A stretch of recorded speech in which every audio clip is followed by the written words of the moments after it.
వింటారు, వాక్యం బాగుంది అంటారు.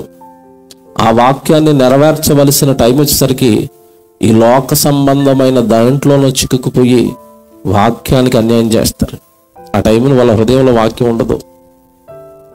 ఎందుకు ఇలా అయిపోయింది సమాజం, ఎందుకు ఇలా మారిపోయింది సమాజం, వాక్యం ఎందుకు నిలబట్టడం లేదు ప్రజల హృదయాల్లో అంటే దేవుడు మాట రాశాడండి.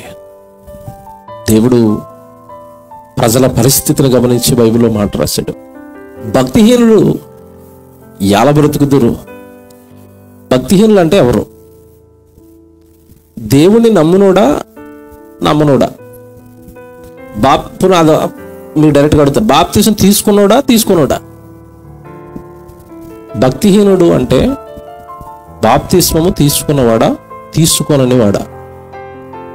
బాప్తిసం తీసుకున్నోడే కోరుకున్న క్వాంటిటీ లేదు, కొలత సరిపోవటం లేదు. ఏ కొలత? భక్తి కొలతలో తేలిపోయాడు. భక్తిహీనుడు అనగానే నమ్ముకోనుడు అండి అని అనకండి. నమ్ముకోనుడిలో భక్తి ఏంటి, భక్తిహీనత ఏంటిగా? ఆ లిస్ట్ వేరు, మీకు తెలియదు. అది భయంకరమైన లిస్ట్. అది భక్తిహీనుడు అనగానే దేవుడిని ఎరిగాడు, తెలుసు దేవుడు ఉన్నాడని, దేవుడి దగ్గరికి వెళ్ళాలని తెలుసు, దేవుడికి ఇవ్వాలని తెలుసు, దేవుడి కోసం బ్రతకాలని తెలుసు. కానీ వీడు లోక సంబంధమైనవో శరీర సంబంధమైనవో బంధాలలోనో బంధుత్వాలలోనో డబ్బులోనో ఆశలలోనో ఎక్కడో ఒకటి ఇరుక్కుని దేవుడికి అన్యాయం చేస్తూ ఉంటాడు. అంతే కదా?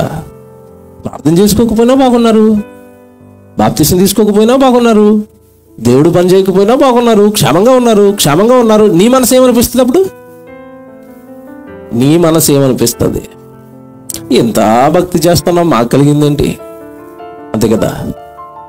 ప్రతి ఆదివారం గుడికి వెళ్ళిపోతున్నాం, మేమేమో కష్టాలు, మా ఇంట్లో బాగోదు, మా కుటుంబం బాగోదు, వాళ్ళు మాత్రం క్షేమంగా ఉన్నారు. ఇంతకీ ఈ వచనాన్ని బట్టి ఎవరు క్షేమంగా ఉన్నారట? భక్తిహీనులు ఎలా ఉన్నారు? క్షేమంగా ఉంటారా?